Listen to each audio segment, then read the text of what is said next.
इन्होंने हमारे कैद को अगवा करने की कोशिश की, उनको कत्ल करने की कोशिश की।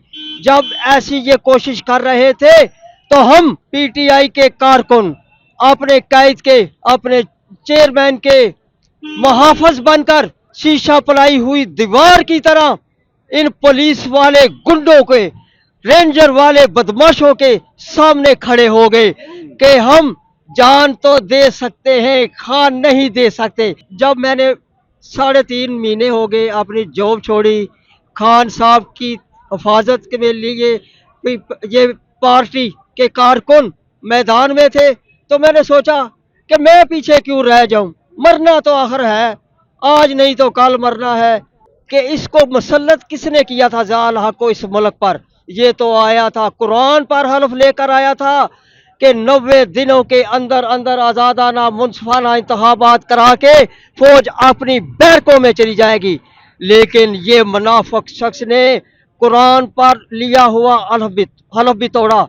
पाकिस्तान जिन लोगों के हत्थे चढ़ गया वो इस मुल्क की सालमियत को दांव पर लगाते रहे, आवाम के हकूक पर डाका डालते रहे, जमहूरियत को जिंदा दरगोर करने की कोशिश करते रहे। जमहूरियत को 11 साल तक डीरेल किया ज़ियाउल हक ने, और उसके बाद आया मुशर्रफ ने भी जमहूरियत का गला दबाया और मुल्क पर गैर कानूनी तौर पर मुसल्लत रहा। इस वक्त बाबा रफीक साहब हमारे साथ मौजूद हैं, जो कप्तान की सिक्योरिटी के लिए अपनी जॉब उन्होंने कुर्बान कर दी। पिछले 15 साल से सिक्योरिटी गार्ड की जॉब कर रहे थे और पिछले 2 महीने से जॉब इस वजह से इन्होंने छोड़ी है कि कप्तान की जो है वो सिक्योरिटी कर सके। मुझे बताइएगा रफीक साहब के जॉब क्यों छोड़ी आपने?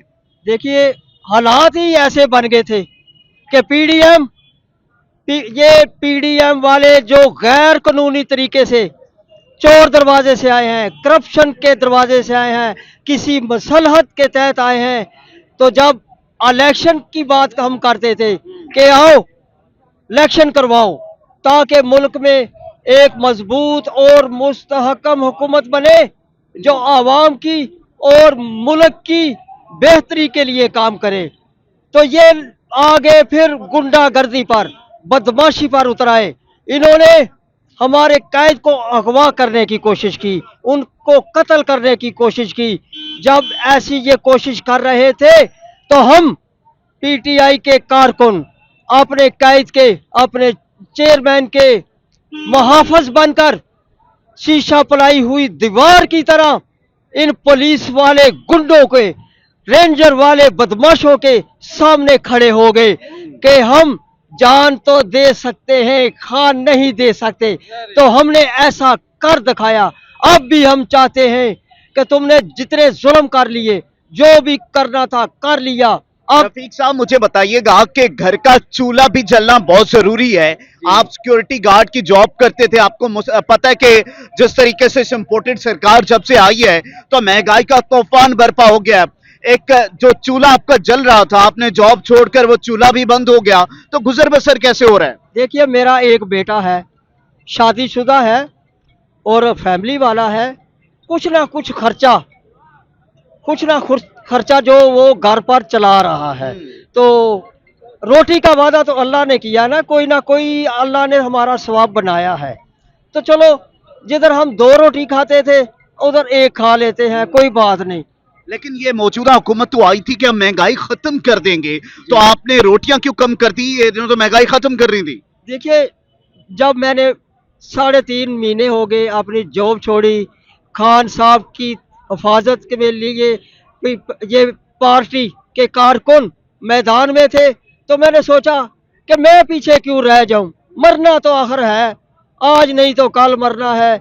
और मेरी 65 साल से ज़्यादा उम्र हो चुकी है।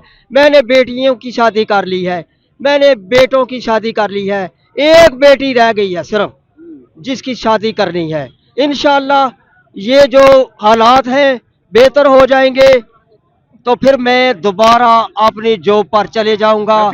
ऐसा मुझे बताइएगा कि आपने बीबी का दौर भी देखा होगा, आपने मियां साहब का दौर भी देखा होगा, तो उनमें ऐसा क्या फर्क नजर आया कि आप कप्तान को सपोर्ट करने के लिए निकल आए? देखिए, हमने यूब खान का भी दौर देखा, ज़ियाउल हक को भी देखा, मुशर्रफ को भी देखा, और ये जो नून लीग है इसका दौर देखा, पीपल्स पार्टी का दौर देखा, सब मैंने दौर देखे। और आज हम जिस मोड़ पर खड़े हैं और आज हमारे सामने जो बंदा है जो मुल्क की बेहतरी के लिए हमें पसंद है और यकीन भी करते हैं कि इमरान खान 2/3 अक्सरियत से हुकूमत बनाए, मुल्क की महीसत बेहतर करे, मुल्क के हालात बेहतर करे, इंशाअल्लाह अल्लाह ताला मदद करेगा। रफीक भाई, आपने अपना हक अदा कर दिया, आपने नौकरी कुर्बान करके कप्तान की सिक्योरिटी के लिए यहाँ पर पहुंच गए हैं और पिछले 3 महीने से ज्यादा हो गए हैं आप यहाँ पर सिक्योरिटी दे रहे हैं। उम्र का तकाजा है, 65 साल आपकी उम्र है, पैदल सफर करते हैं, शेलिंग बर्दाश्त की है, दुख दर्द नहीं होता आपके मुल्क के साथ ये जो गिद्ध जो है इनको नोच कर खा गए? देखिए, क्योंकि मैंने आपसे बात की है, अपने दिल की बात की है कि ज़ियाउल हक को भी मैंने देखा। ये ज़ियाउल हक जो है ये एक डिक्टेटर था, ऐन शिकन था, अदलिया के साथ खलवाड़ की, मुल्क की सालमियत के साथ खलवाड़ की। तो अफसोस होता है कि इसको मुसल्लत किसने किया था ज़ियाउल हक को इस मुल्क पर? ये तो आया था, कुरान पर हल्फ लेकर आया था कि 90 दिनों के अंदर अंदर आज़ादाना मुनसफाना इंतखाबात करा के फौज अपनी बैरकों में चली जाएगी। लेकिन ये मुनाफिक शख्स ने कुरान पर लिया हुआ हल्फ भी तोड़ा, और जो इसके सहूलतकार थे उनमें आपने नहीं देखा तो सुना तो होगा ना कि 9 सितारे थे जिनका इंतखाबी निशान था हल। तो ये किस मसलहत के तहत ज़ियाउल हक के पैरोकार बने? उसके लेकिन रफीक भैया, हमेशा जब भी ऐसे लोगों की बात की जाती है, इनके ऊपर इल्जाम या फिर इनके सबूत अवाम तक पहुंचाए जाते हैं, तो फिर आपके ऊपर गद्दारी के मुकदमे दर्ज होते हैं कि आप सबसे बड़े गद्दार हैं, ऐसे लोगों पर बात नहीं कर रही। देखिए, पाकिस्तान जिन लोगों के हत्थे चढ़ गया वो इस मुल्क की सालमियत को दांव पर लगाते रहे, आवाम के हकूक पर डाका डालते रहे, जमहूरियत को जिंदा दरगोर करने की कोशिश करते रहे। जमहूरियत को 11 साल तक डीरेल किया ज़ियाउल हक ने, और उसके बाद आया मुशर्रफ ने भी जमहूरियत का गला दबाया और मुल्क पर गैर कानूनी तौर पर मसल्लत रहा। तो उस वक्त भी उसके भी सहूलतकार थे।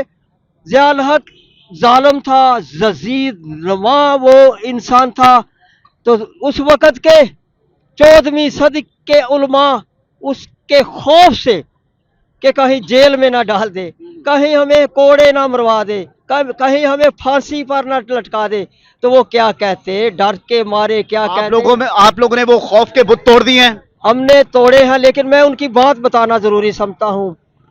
ये मुनाफिक मुल्ला क्या कहते, इनका नारा क्या था उस वक्त? कहते मर्दे मोमन मर्दे हक, ओ अल्लाह तुमको गारत कर दे। ओ भाई, मुसलमान का अकीदा होता है कि हक सच पर जो मुसलमान मरता है शहीद कहलाता है, और जो लड़ता लड़ता हक और सच पर बच जाता है वो गाजी कहलाता है। तो क्या इन मौलाओं को शहादत मंजूर नहीं थी? लगता है कि इनको शहादत मंजूर नहीं थी। ये लोगों को, दूसरे मुसलमानों को सिर्फ और सिर्फ ये वर्गलाते हैं, खुतबे देते हैं कि ये है दीन, वो है दीन, ऐसे कर लो वैसे कर लो, खुद तो करते नहीं। हम लोग करते हैं, दीन के लिए लड़ते हैं, दीन के लिए मरते हैं। रफीक, आपके जज्बे को सलाम के इन्होंने अपनी नौकरी कुर्बान कर दी, लेकिन हकीकी आज़ादी के अंदर अपनी नौकरी को आड़ नहीं आने दिया। अपना इन्होंने जो शमع है वो जला दी है।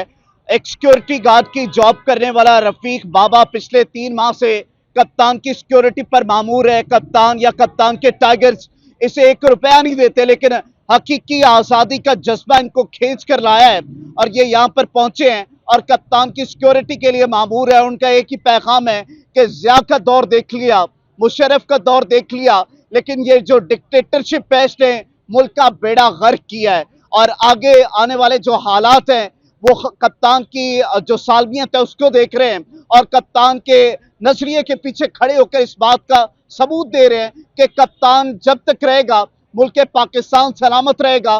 اگر اس جیسے گدھ اس ملک پر مسلط ہو گئے تو ملک کو کھا کر یہ گدھ نوچتے رہیں گے اور ملک کسی بھی صورت جو ہے آزاد نہیں ہو پائے گا۔